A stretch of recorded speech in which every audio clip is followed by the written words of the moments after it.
In this video, we'll take you through the correct steps to prepare mild steel for welding and introduce some of the more common weld joints used in the industry. Before striking an arc, proper material preparation is key to a strong, reliable weld. Mild steel is one of the most commonly welded metals due to its strength, affordability, and ease of use. But no matter the material, poor preparation leads to poor results. Start by removing any rust, paint, oil, or mill scale. Use a wire brush, sander, or grinder as needed. A clean surface ensures proper fusion and minimizes contamination in the weld. We're going to demonstrate a T-joint, also known as a fillet weld, and a butt joint, also known as a butt or groove weld. T-joint. This joint forms a T-shape where one part is positioned perpendicular to the other. T-joints are very common across the fabrication and manufacturing industries.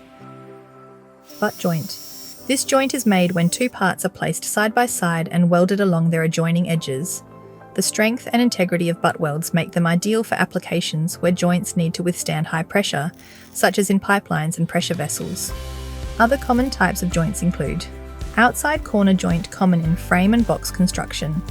Joining two pieces at 90 degrees, outside corner joints are straightforward to align and fit, requiring less preparation compared to some other joint types. Lap joint. One piece overlaps the other. Lap joints excel at resisting shear forces, making them suitable for applications where loads are applied parallel to the joint. Taking the time to prepare your material properly is what separates an average job from a professional one. Remember, clean, aligned, and well-fitted steel is the foundation of every quality weld. Prepare properly, weld confidently, work safely. Komatsu Training Academy, creating value together.